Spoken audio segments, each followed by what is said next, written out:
Thank you all. I'm so pleased to be here.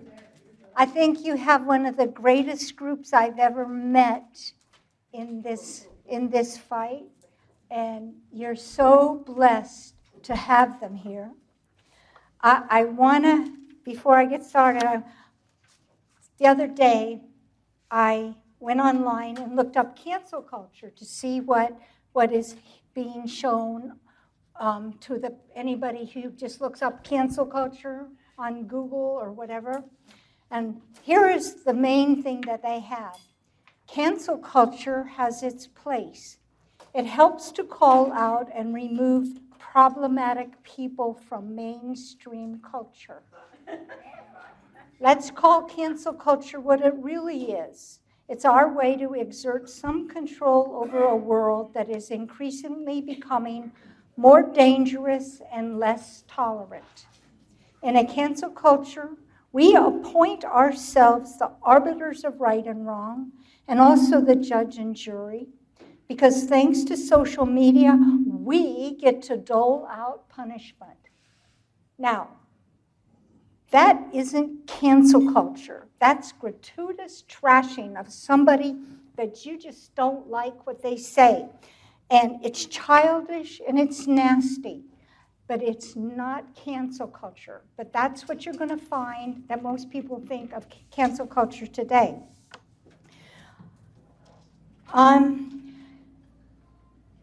Cancel culture, like critical race theory, social justice, political correctness, and all the other buzzwords, is evil, destructive actions dressed up as deep intellectual theory.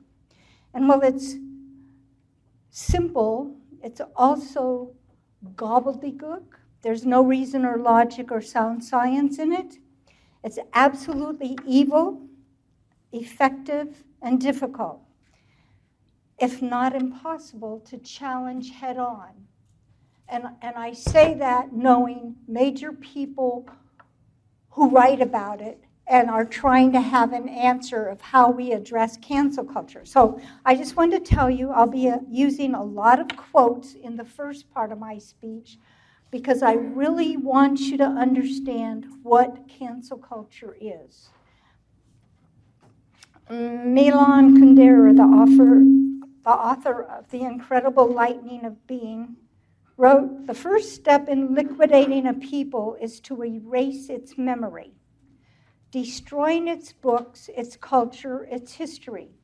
Then have somebody write new books, manufacture a new culture, invent a new history. Before long, the nation will begin to forget what it is and what it was. The world around it will forget even faster."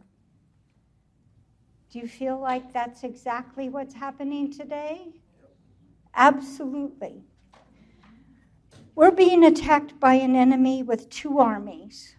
One army is using the tools of cancel culture, and the second is using the tools of Agenda 21 Sustainable Development. But both are controlled by the same group of people, the United Nations and its co-evils, the World Economic Forum, the World Health Organization, the World Bank Group, the Fed, and many, many others. This is a cabal of evil working to destroy our minds and souls, just out to achieve Kundera's words. So what is cancel culture? Books are banned, even Tom Sawyer. Many of those are not banned, but if they are in electronic form, they're being edited and edited to be socially correct. White people are told they are oppressors of almost everyone else, people of color, women, even some white women, the poor, even those who do not know what gender they are. And the critical race theory solution is to make blacks the oppressors and whites the oppressed. Cities are trashed and some are burned. Our children are given lessons on sexual behavior, even in kindergarten. So where is all this coming from? Max Horkheimer, one of the designers of cancel culture, said, "The more freedom, the less justice. Think about that. The more freedom, the less justice. They believe that any kind of freedom allowing people to do anything, there can't be justice. But you have to look at their definition of justice. So, and you have to realize justice isn't really their goal. It never was and it never will be. So the tool of the left is using it to wipe out Western civilization by way of the Hegelian dialectic. You know the Hegelian dialectic? It starts with a thesis. It's a three-pronged thing. The thesis, which means they invent a wrong. You can't hear me? Can you just talk a little louder? Okay. So they invent a wrong. Racism in America. So they invent a wrong. Racism in America. Then they use Black Lives Matter, Antifa, and the others, and they take whatever time it takes and even staged events, and they use events that weren't even truly about racism, like Ferguson, for instance, and they foment anger and hatred. So that's the thesis. Then comes the antithesis of the dialectic. They pressure, usually the government, to make changes to correct the system, to make it more just. But understand, the government or other body is usually in cahoots with those who are putting the pressure on. This isn't about reality. This is about making a picture to look like this is happening and making it look like we, all the people, are in uproar and it needs to be handled. So this leads to the synthesis, that which is being destroyed. Here, it is shutting down the police, giving the rioters compensation for their time and work, often negating the constitutional rights and rule of law. Voila, the Hegelian dialectic as political tool. The dialectic is repeated over and over again. They keep finding a new issue to attack and a new thing to be settled, and it keeps moving on until we get to the left's nirvana, the destruction of America, and thus the rest of the Western world. The synthesis is never toward liberty or justice. It's always just another step towards communism. And the use of the dialectic is going on constantly. Each synthesis begets another and another. New ones are constantly being born in the minds of the Marxists. For almost 100 years, much of what has been going on behind the scenes and right in front of our eyes in Congress and in our state and local governments has been driven by the goal of transforming America into a communist satellite and using cancel culture as one of the main tools in this work. And cancel culture is just that. It is a tool in the asymmetric warfare, the guerrilla warfare, that has been a major aspect of our lives for decades, with few people realizing it. Ever since moral relativism and political correctness were introduced, but we were blissfully unaware. Shame on us. Because we weren't paying attention. It's no longer the camel's nose under the tent. The only thing left outside the tent is his tail. And we're getting there soon. As I said, it's a Marxist design tool for only one goal, and that is destruction. That is what the Hegelian dialectic is all about. It's only about destruction. It's never, they're talking about rebuild. Well, first you got to destroy to rebuild, and forget rebuilding after they destroy everything. So the Marxists of Germany, France, Italy, and Russia, along with people in America, Rockefeller, Carnegie, Vanderbilt, Ford, the Rothschilds, and many others, and their foundations, have been working for over 100 years to take down America and Christianity. America's founding documents, the Declaration of Independence and the Bill of Rights, are built on Christian principles. Thus, they're necessary for America's survival. If we don't hold on to Christianity, we don't have any foundation for those documents. So they're targets of Marxism. So we have a Marxist-designed and driven school was set up in Columbia University in New York City to educate educators, or rather to program them to teach our children and the future teachers and lawyers communism under many disguises.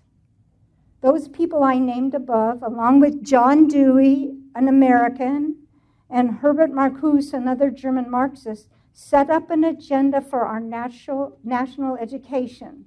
And it includes directing education in the United States toward an international viewpoint, discrediting the traditions to which education formally had been dedicated. This is their words. Decreasing the dependency of education upon the resources of the local community and freeing it from many of the natural safeguards inherent in this American tradition. Changing both school and college curricula to the point where they sometimes denied the principles underlying the American way of life. Financing experiments designed to determine the most effective means by which education could be pressed into service of a political nature. The American Historical Association issued a report in 1934 which concluded that the day of the individual in the United States had come to an end and the future would be characterized by some form of collectivism and an increase in the authority of the state. Are we living there now? The Social Science Research Council pushed educational curriculum that serves to indoctrinate American students to forego the freedom of the individual and substitute the group, the will of the majority, and a centralized power to enforce this will, presumably in the interest of all. And some of the goals they expected, and remember this was decades ago, their agenda are to the creation of racism offenses, what we're living through right now, continual change to create confusion. That's political correctness, changing things all the time. That's also social justice. The teaching of sex and homosexuality to children. The undermining of schools and teachers' authority. Expanding immigration to destroy identity. The promotion of excessive drinking, and now that includes drugs. Emptying the churches. An unreliable legal system with bias against victims of crime. How many times do we hear about this right now? All the time. Dependency on the state or state benefit. Control and dumbing down of media. Duh. Encouraging the breakdown of family. This was written many decades ago. But we're living it now. They continually put it in little bit by little bit by little bit while we weren't paying attention. Now, there were people paying attention, and I want to tell you about one right now. In 1954, the Senate held hearings on those foundations I mentioned earlier, Rockefeller, Ford, Carnegie, and all, to determine if their funding was used properly and not instead to take down the United States. And their determination was that those foundations had indeed been working against the American people. And I quote from that report. From 1933 to 1936, a change took place was so drastic as to constitute a revolution.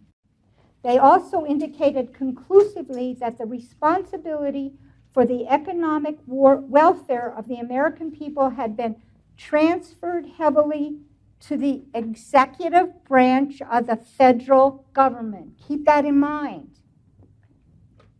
That a corresponding change in education had taken place from an impetus outside of the local community, and that this revolution had occurred without violence, with the full consent of an overwhelming majority of the electorate.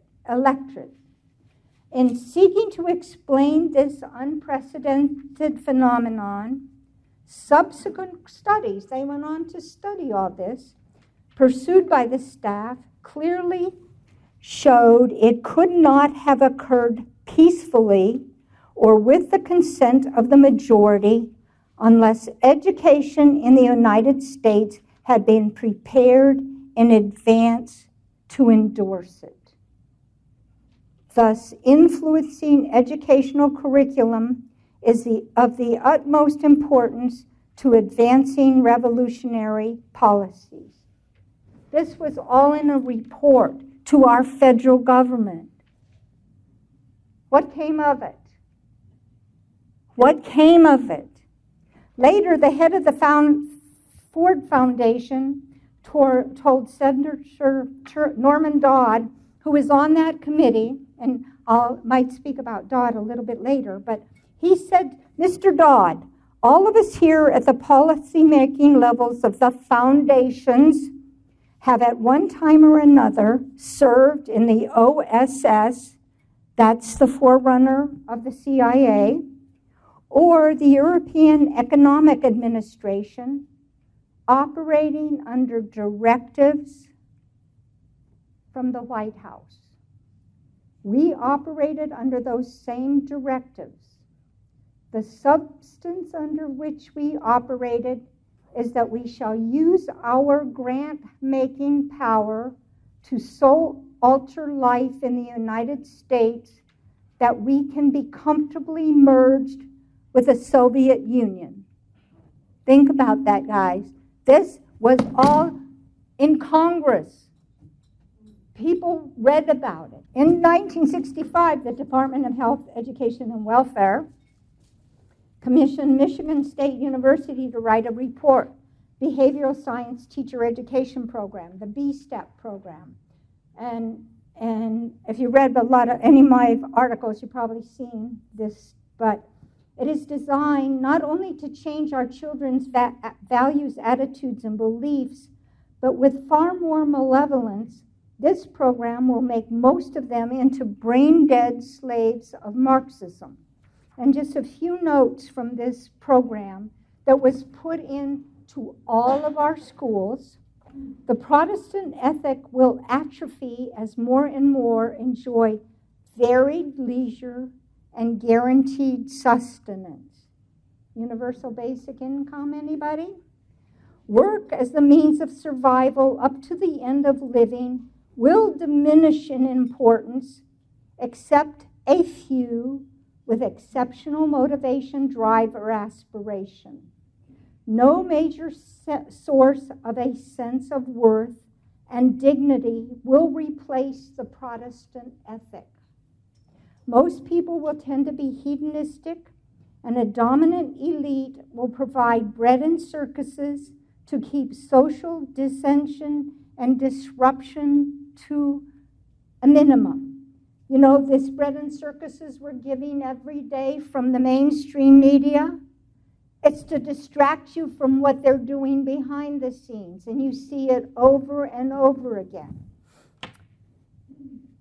A small elite will carry society's burdens, and this is still part of the B-step.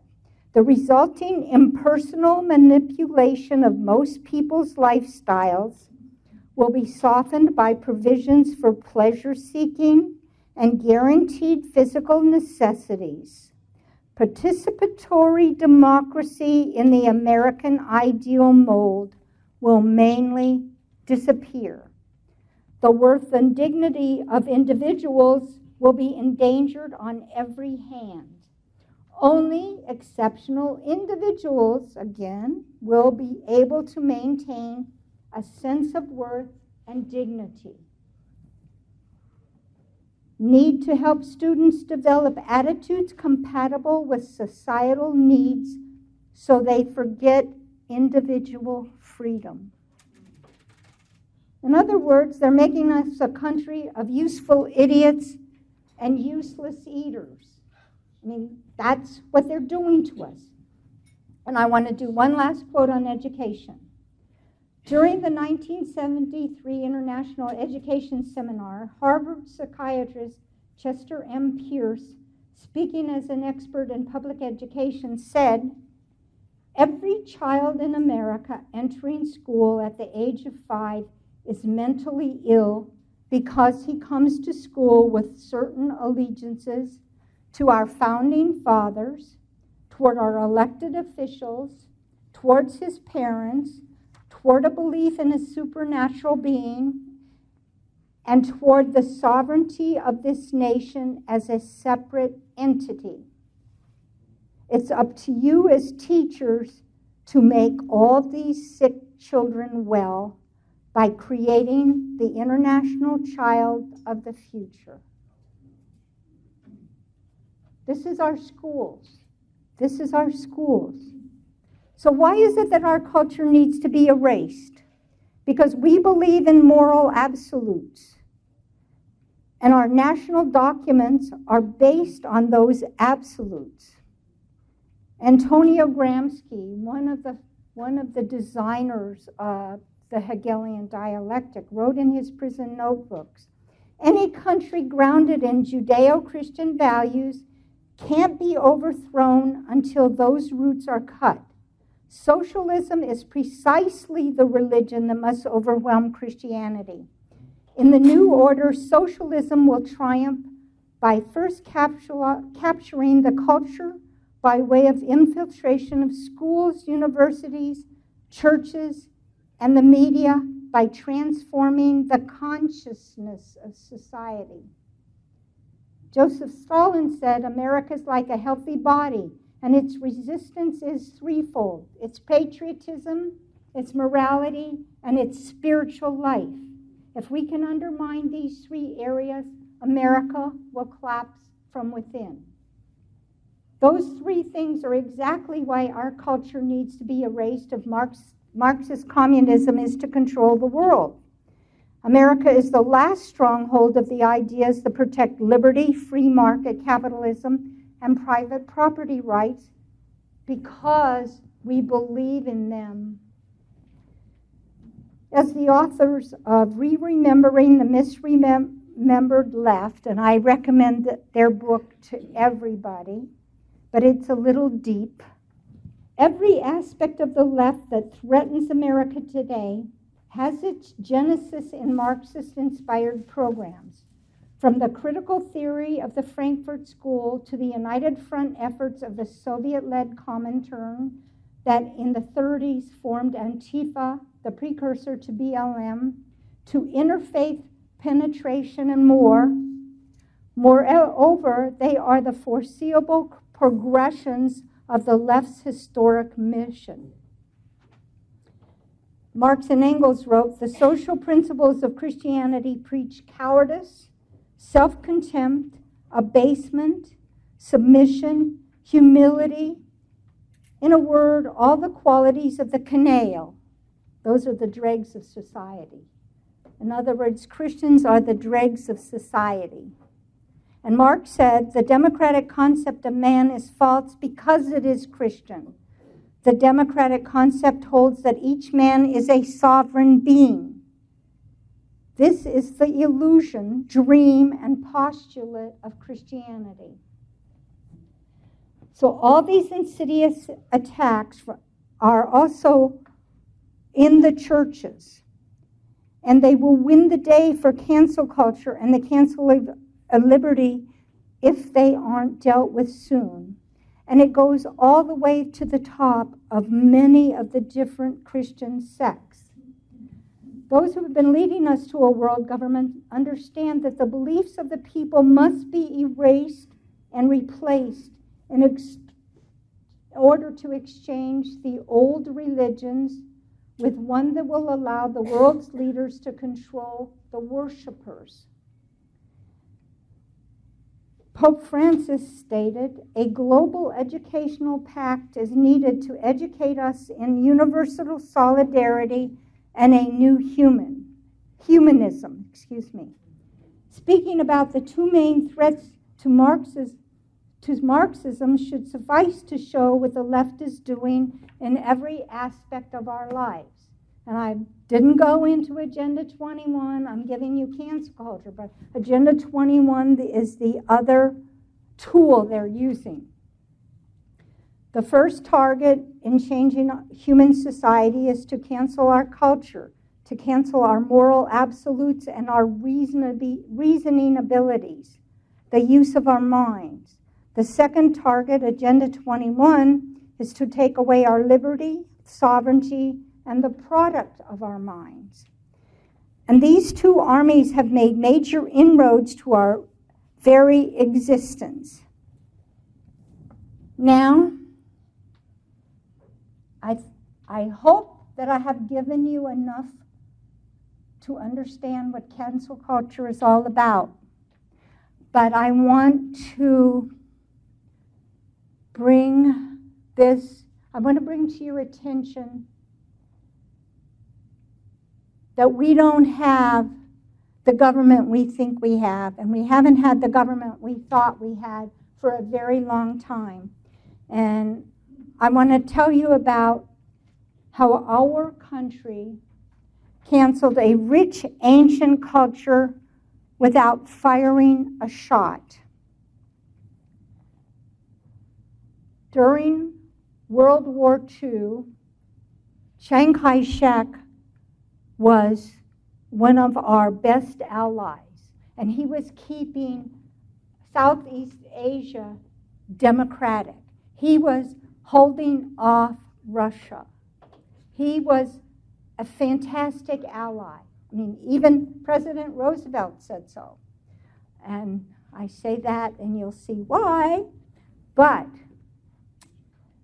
our government, I believe the deep state was operating back then, majorly. And General George Marshall had been put in as the president's liaison to the rest of the world, and he was somebody that was supposed to be drummed out of the army because he was so pathetic.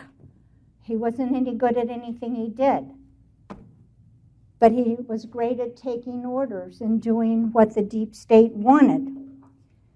So at Yalta, you always hear about Yalta.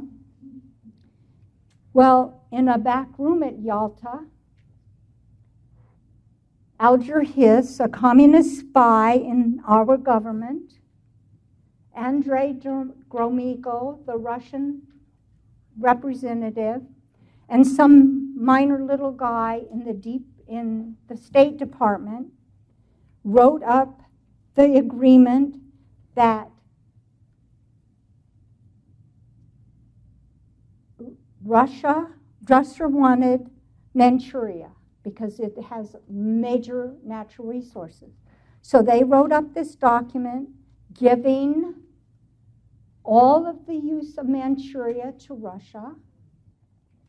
They have major railroads there. Russia got 50% in charge of them. And China had a tiny Chinese Communist Party then, tiny. And they said that China had to share running the government with this Chinese Communist Party. But oops, they forgot to tell Chiang Kai-shek for days. This guy wasn't in on this talks, nothing. They gave China to Russia. And a big part of it was because Russia wanted to be in on the spoils of war, and our government wanted Russia to be in on the spoils of war. And Russia had wanted China and Japan, but MacArthur was in Japan, and excuse my language, but he said, hell no, Russia does not get Japan. And he kept them off of Japan. But Russia got everything he wanted in China. He got so much in Western Europe, in Eastern Europe. We gave him everything. They waited for the Russians to get there. But the big thing about China was that they delayed the war in China because Russia didn't have enough people in his army to come over there and pretend to be helping us. And at all this time, Japan was sending out peace feelers, but we weren't taking them because they wanted Russia in on this. This is our government. This was our government back then. If we can betray one of our greatest allies, we got to accept. They can betray us totally. And the interesting thing is, this morning when I was at the hotel, I looked up online the Federal National Historian. And let me tell you, you should look it up. Their story about Yalta stinks to the high heavens. And where I got all of my information on the China stuff is from Joseph McCarthy's book, America's Retreat from Victory. And I recommend it. It's a short book, and he used only people who were even with or positive toward General MacArthur. And this book is phenomenal. There's a lot of good books out there. And that was written decades. This guy was a hero, so they cancel cultured him and made him an enemy. McCarthyism is disgusting. This guy, all the communists he talked about, he didn't know all of them. So he was great, but most people think this guy was bad. And I just wanted to show you this story about China. Now, we have had our Yalta situation when Agenda 21 was signed off in 1992 by George Herbert Walker Bush in Rio de Janeiro, and I think, 197 other governments. When he came back to the United States, found out, no, the Senate wasn't going to give him a thumbs up in the advise and consent thing. So they pulled a Yalta on us. He gave the treaty to Clinton, who gave it to Al Gore, who was one of the major people on the left, who put it into the President's Council on Sustainable Development and put every aspect of Agenda 21 first into our federal government, where it trickled down to our local and state government. This was our Yalta. They did not allow this to Senate. The Senate doesn't ratify, it just gives advice and consent. But if they say it's okay, we consent, then the two states, America and the UN or whatever, agree with it. But I just wanted you to understand, we live in Alice's Wonderland. Nothing is as we think it is. So what are the answers? And I have just a few. Education. Get your kids out of the schools. The schools aren't there to teach them anything. They're there to indoctrinate them into being good little communists, period. And it's not hard to homeschool because there's a lot of people out there that teach classes in it. If you want to talk about it to somebody afterwards, this woman raised 9 kids. She homeschooled all of them. And let me tell you, I know a bunch of them, and they are fabulous. They know their Constitution. They understand what America's about, and they're willing to fight for it. And we have to take over our school boards. But that'll be done in the third part I'm going to tell you. Our pastors need to be doing 2 things. They need to be teaching from the Bible and the Bible only. You can't try to be nice and say, yeah, we're going to be having same-sex marriages in this church. You can't go trying, excuse my language, kiss up to people that are there to destroy what you stand for.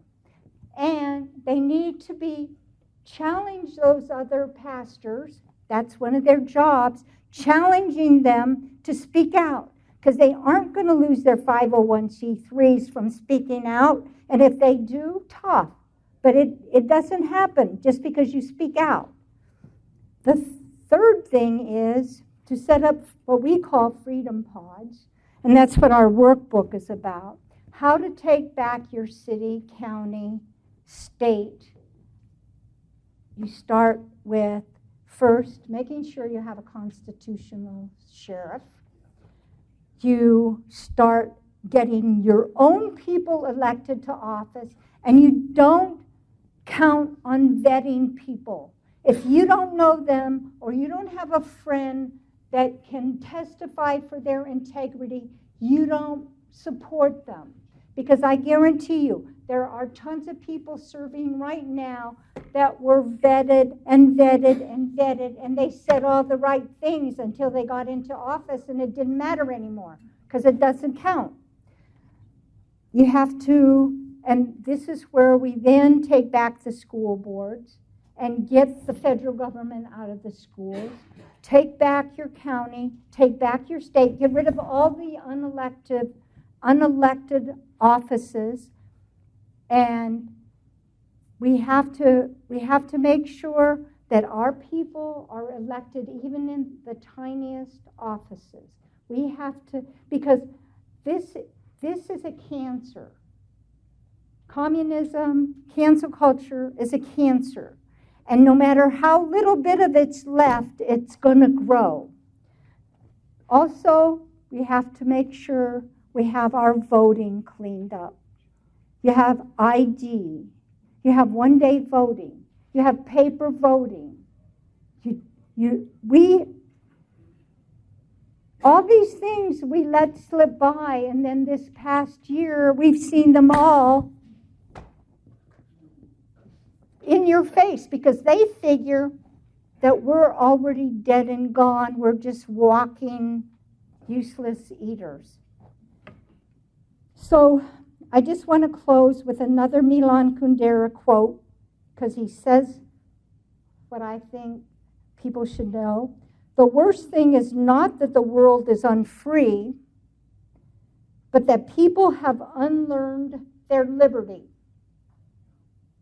Thank you.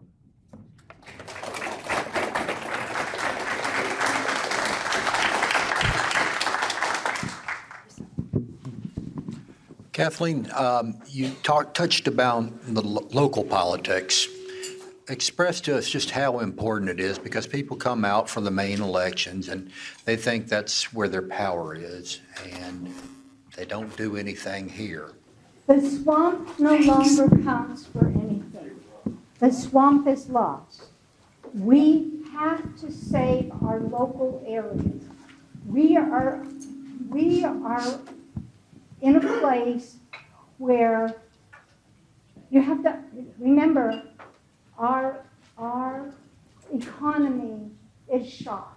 It is so ridiculous, and the only reason it's still holding up is because the powers that be are keeping it alive so that when they want to wipe us out, they're going to let it go. Because if in real life, it would have crashed years ago. But, so only in your local area are you going to be existing in a little while. That's why I say, you got to save your city and county. You've got to get your neighbors to understand you're all going to be relying on each other, whether it's for food or protection or whatever. We are living in interesting times. And I wish I were 40 years younger facing this, but we have to know what's coming. And if you don't really understand what's coming, start asking questions. Call me up, email me. I'm at contact@americanpolicy.org. That's my email address. What we are facing is what you can read in 1984, Brave New World, Animal Farm. And those people that wrote these books were part of what designed what we're living in now. They knew what was coming on. They understood. So your local area is so critical to you. But if you have, like what we have right now in Knoxville, a communist city mayor, and most of the city council is right along with her, you're going to have to work on it. We have 5 seats that are going to be empty this election, and we have at least 4 of the seats we have people running now. And this is what you have to do. You start at the bottom. Even city attorney, run somebody for city attorney. You see all these offices. When you get your ballot, here's an office, and there's only one person running. Go sign up for any office. You can learn it if you don't know it. I mean, we know a whole lot more than they do. I mean, seriously. So, sorry, I'm trying to.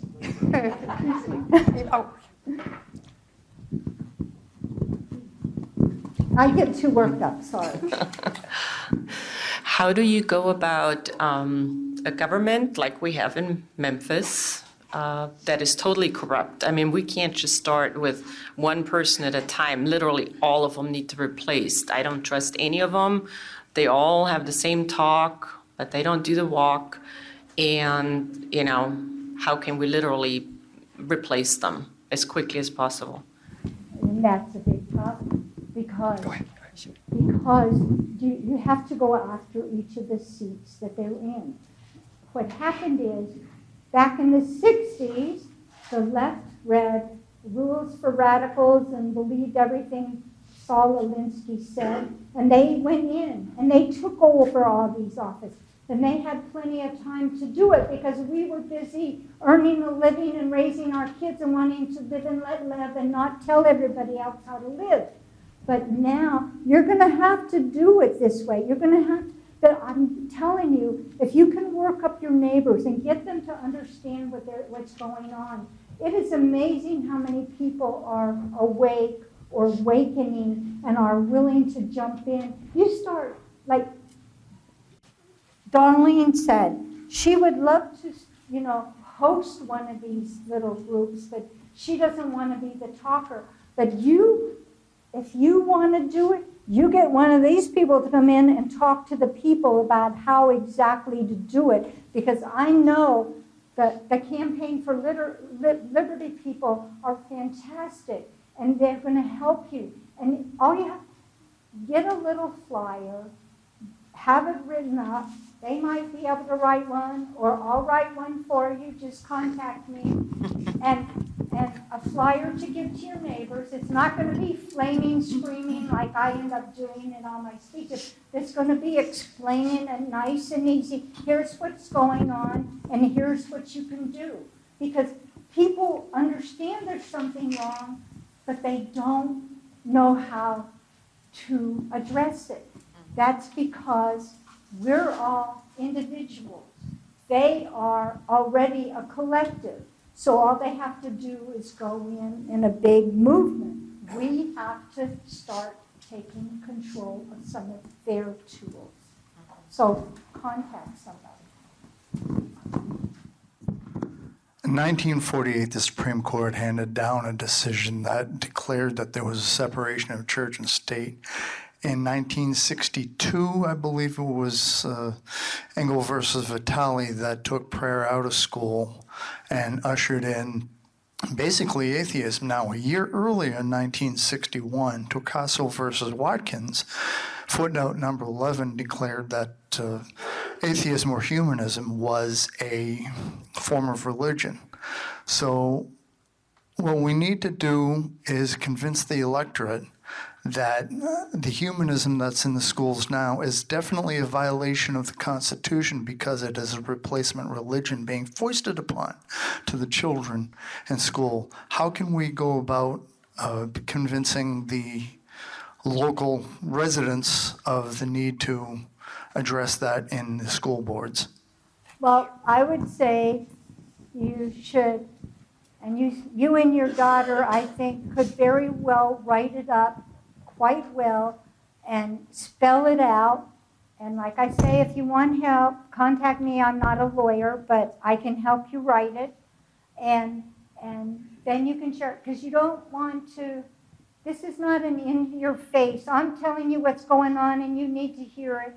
We're going to be polite, we're going to be nice, and we're going to explain to them what's going on. And if they want to fight it, they will. If they don't, you know which ones you don't. I know which ones I'm not sharing my chicken's eggs with. I mean, that's, so it's, like I said, it's being able to put into words what you want to say. And if you start writing it like me, it might take you 4 or 5 times to get it written up how you want it, but just explain it so it's not an in-your-face thing. Just explain, this is what happened, and here's what's really true about the Constitution, the separation in church and state, all that issue. Just put it out and put it in constitutional writing. Okay? Anybody else? Come on, guys. Did you understand cancel culture? Did I make it understandable? I mean, how understandable can gobbledygook be? But I mean... Do you think this, the other side is coordinated by a very small, tightly held group? And if so, who do you think they are? Is there a, Illuminati, or is there a very tight group controlling, this move toward socialism and Marxism, or is it just moving that way of its natural accord? Or is it who is the tight group that's at the top of this other side? It's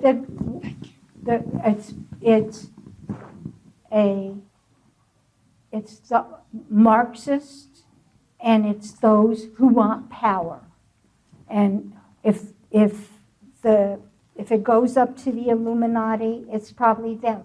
But there are so many people that are with them. I don't know all that stuff about Illuminati.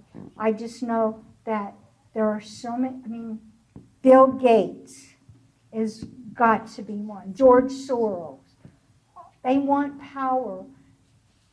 Klaus Schwab. And what we're seeing right now is this plan was to be finished in 2050.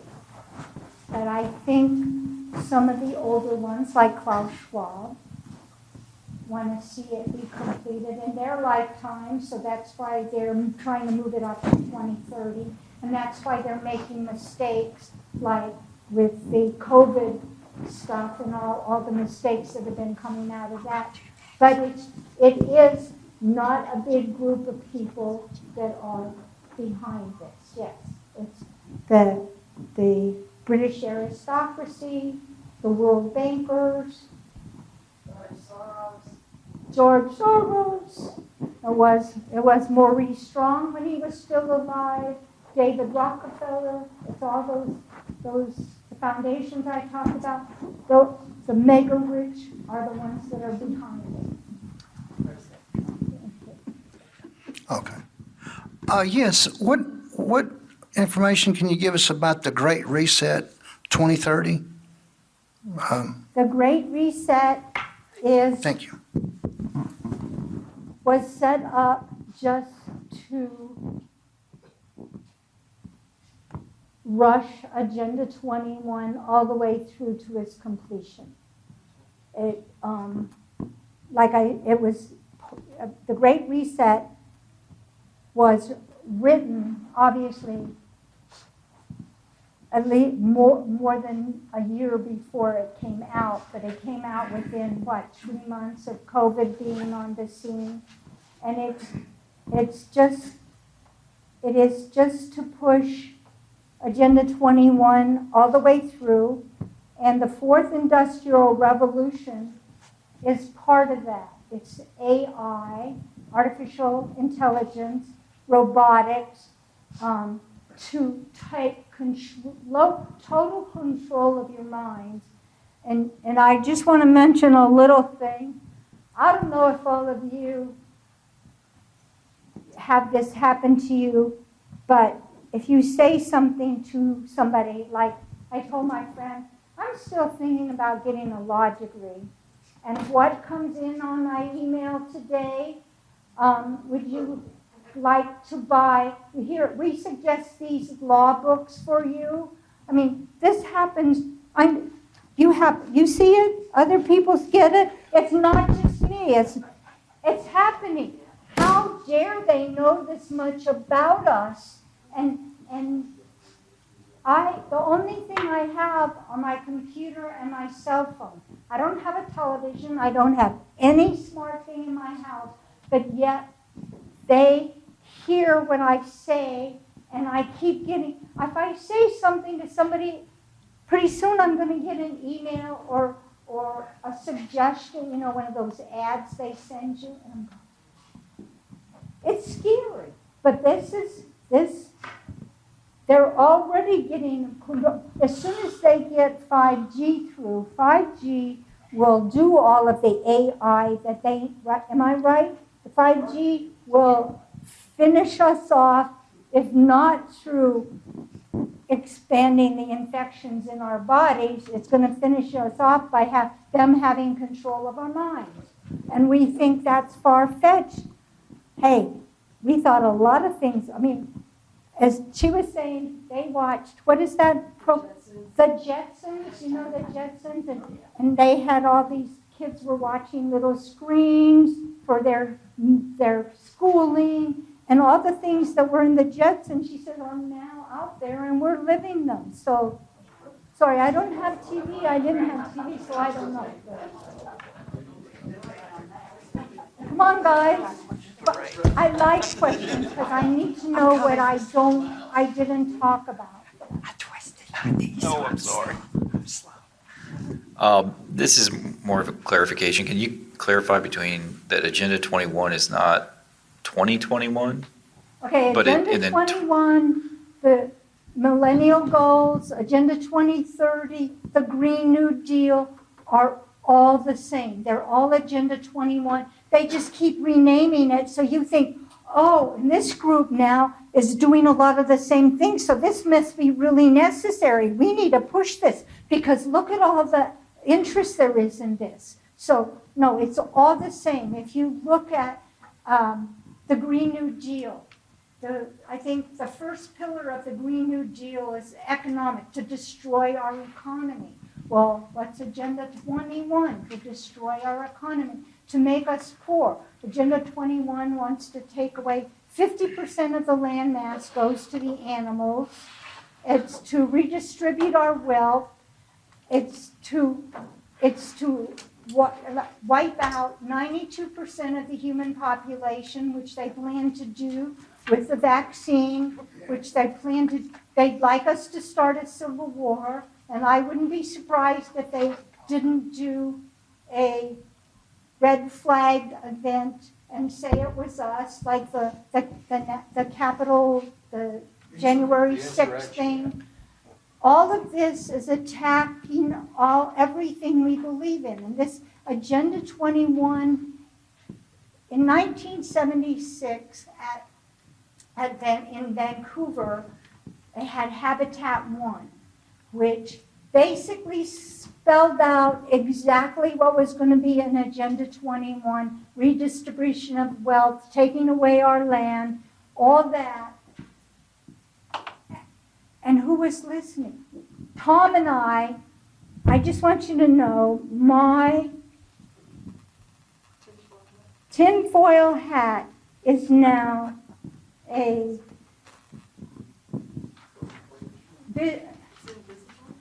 it's invisible. But I still wear it. But we have been made so much fun of it. Now they're up front. They're up front. Everything that we've been saying for years, the left is up front about. Oh yeah, this rah-rah, we're pushing this, we're pushing that.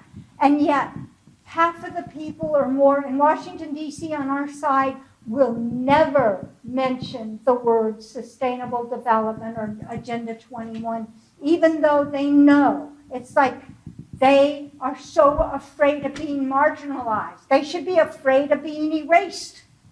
But, sorry. Yes, sir. What part do the communist Chinese play in this new world order? The communist Chinese, how do they fit into this? Let me just give you my opinion, because I don't have research that tells me. But after what we did, the story I told you about what we did in China and Russia tells me that, look at all of the people in the federal government that are making billions in China right now, and we're saying they're dangerous. In 1945, do you remember when people were saying, our government people were saying, oh no, Russia's dangerous. Russia, we have to worry about ABC warfare, atomic, biological, and chemical warfare from Russia. I'm going, wait a minute. We just gave Russia a big chunk of the world, and they're our allies, and now we're afraid. That's total hogwash, what it is. So how do you know what China, and I think China and the deep state of America are working to wipe out us together. I think they're in it to come in and yeah, if China bombs us, oh well, good. There's a bunch of useless eaters down the drain. I'm opinionating now, not. That's good. I'm not a military expert. Okay, what remaining Protestant denominations have not been crossed over to the wrong side? According to Todd Stearns, the Baptists have become woke or something like that. Sorry. What remaining Protestant denominations have not crossed over to over? the other side? Correct.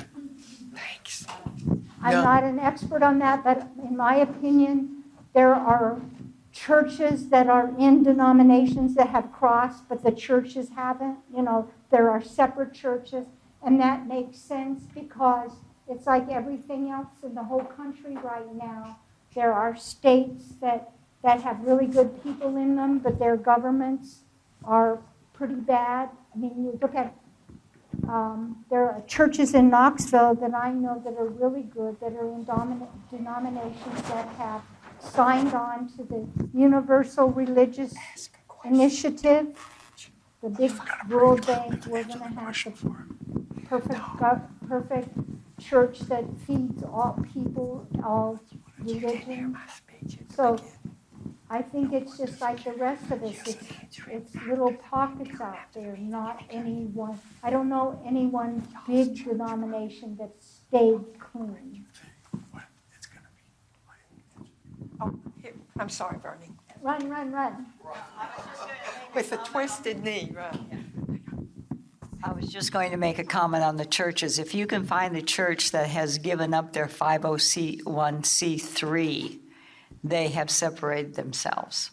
They have. Yes, because no church is required to be a 501c3. Churches are automatically independent from the government, from taxation, from anything under the Constitution. But what they've done is the attorneys have convinced them they have to be 501c3s in order for their parishioners to get tax deductions. That does not have to happen, nor with a nonprofit. You just have to get a letter from your church saying that you contributed, and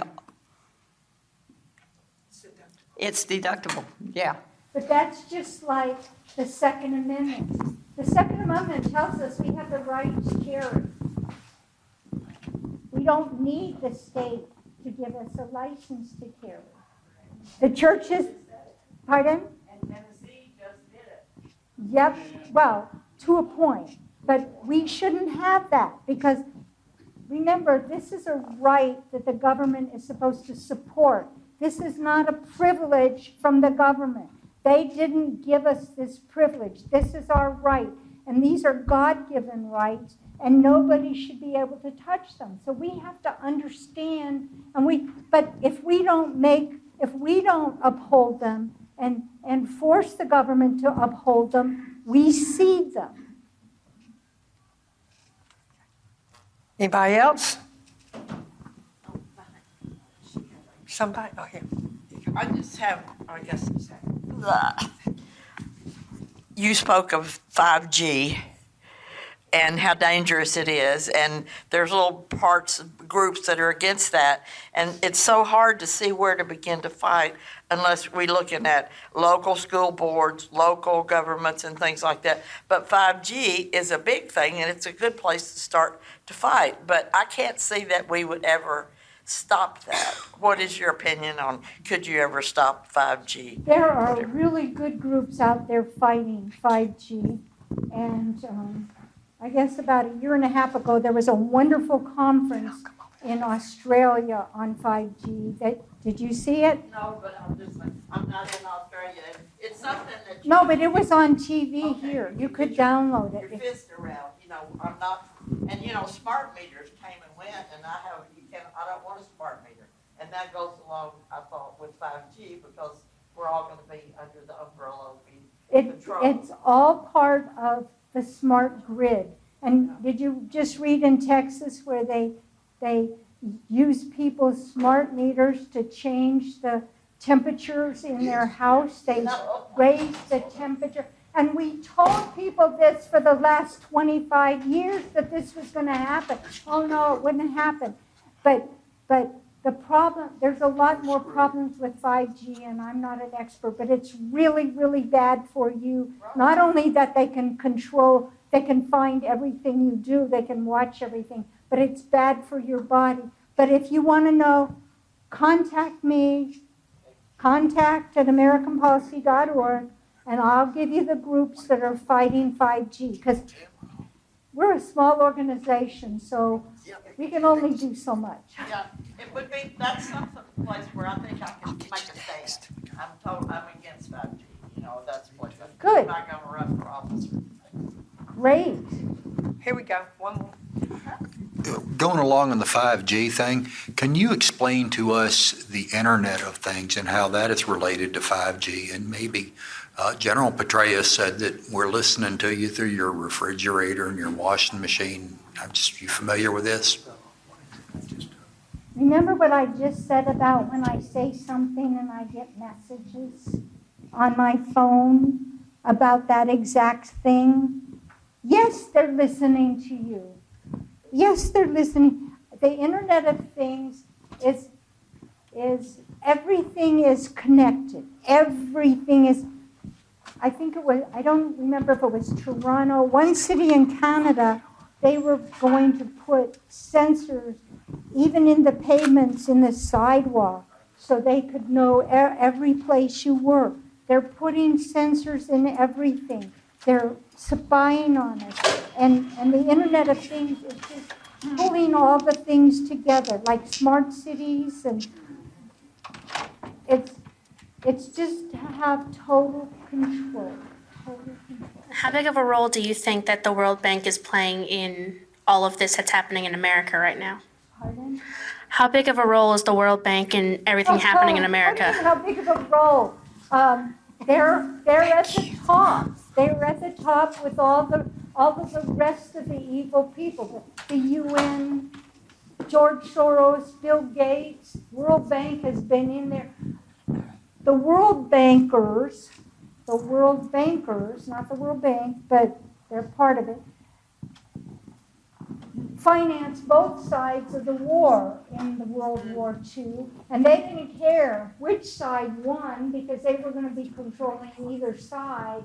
But you have to understand, they've been part of this whole machination since Cecil Rhodes, started his big thing. It's all of the world's rich people just want more, and they want control. And they want to get rid of us because look at us. Who are we? I mean, come on. I think we're fabulous. But yes, you mentioned in your talk that you believe that the Declaration of Independence and the Constitution were founded on a belief in God. And you also mentioned several times about the effectiveness of Christianity. And I just wondered, what part do you think religion is going to play in the recovery of this nation? well, let me say this. If Christianity is wiped out, we're wiped out. And if we're wiped out, Western culture is wiped out. Because Christianity is the foundation. The Declaration says all men are created equal. It's a God-given right. The Bill of Rights come from the Ten Commandments. Without that, we don't have those vehicles, the Bill of Rights and the Declaration of Independence. So we need the churches. That's my humble opinion. Yeah, just a follow-up question. The research shows today that something like, I believe, only 35% of the people in this country now are actively involved in churches. It used to be about 70%. And if you look at that, you ask the question, how are we going to turn that around? I mean, because it looks like we're definitely going down the road of destruction as far as religion playing a significant part in the recovery. Well, think about Gideon's army. How big was Gideon's army? It wasn't very big. We don't need a whole lot of them, but we need really Bible-believing Christians in order to stop this. We don't, the people that fought in the Revolutionary War, what was it, 3% or something? We don't need a whole lot, but the ones that we have got to speak out. They've got to stand up and speak out. And yeah, it's hard. Let me tell you, it's hard. When I was fighting against animal rights, I would go into the grocery store in Bethesda, Maryland, and people would follow me around the grocery store screaming, effing murderer, effing murderer. And the other shoppers are looking at me like I'm the one that's doing something wrong. They would threaten me. They threatened my children. They tried to break into our house one time. But you either stand up or you say, okay, I'm a worthless nothing and I don't need to be here. If you just learn that you have to stand up, it isn't hard. It isn't fun, let me tell you. I have been vilified enough They used to always scream at me whenever I'd be anywhere at the circus or anywhere. Kathleen, I used to hate my name the way they said it. But they threatened me, and because they threatened me, I was not going to back down. So all we need are Christians that are willing to stand up. We need patriots that are willing to stand up. And it doesn't take a lot. But you have to know your enemy. You have to know what they're about. Even if it's gobbledygook cancel culture, you got to know what it's about.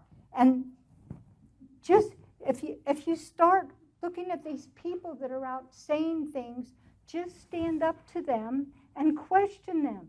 They don't have answers. Antifa and Black Lives Matters, they have no idea what they're supposed to be standing up for. So just challenge them. Look, I'm an old lady. If I can do it, anybody else can do it. We have an old lady question here. Kathleen, I have an acquaintance who didn't understand about animal rights situation, someone who just hadn't approached that before, and they were concerned that, oh, well, I want animals taken care of, which is, of course, a heartwarming thought. But the idea of what PETA has done, the idea of giving rights so-called to animals over people. In other words, let's shut down the farmer because he's got some kind of lizard on his property and he can no longer plow the land. That sort of concept. Could you give a thumbnail sketch of why animal rights versus people rights were your issue, please? Well, we all care about animals. We want them treated well. But that's called animal welfare. And what does animal rights stand for? You look at the animal rights leaders, and they're the only ones that count because they're the ones that make the rules and decide where the money goes. And they are using a fight for rights for animals, so animals can't have rights because who's going to stand up for them in court? Is it going to be the farmer that knows them really well, or that civil animal rights lawyer who hasn't had a pet because they don't believe in having pets? But they'll try to say they'll stand up for that. The animals don't have rights. Rights is a human construct built upon reasoning beings. So the main point that animal rights supporters, those average supporters that have 5 pets apiece, that animal rights is against pet ownership. Pet ownership to them is an abomination brought about by human manipulation. So they're trying to do, their whole goal is to attack man using a fight for rights for animals. They want humans erased off the earth. And I'll give you a quick thing on how you can understand it. There's a group called the Voluntary Human Extinction Movement, which says, don't you think a world without people would be so much better? The reduction of humans on the earth would be perfect for the earth and all the living beings on it. That if you look at the truth, animals would overproduce and die off. I mean, they Wild Horse Island had horses on it, but they were allowed to do whatever they did, and they ate all the food, and they all died, all of them. So animal rights people don't care about animals. That Peter Singer, who wrote the book Animal Liberation, says in the preface of his book, well, he used to say in updated versions they have erased that because I used it against them, but my wife and I don't really care about animals. We don't love dogs and cats and horses like other people do. Now, here's the father of the animal rights movement. What more do you need? PETA kills their animals. They just pocket the money and put it in accounts down in the Caribbean. Oh, people for the ethical treatment of animals, but the E is in lowercase, and you understand why.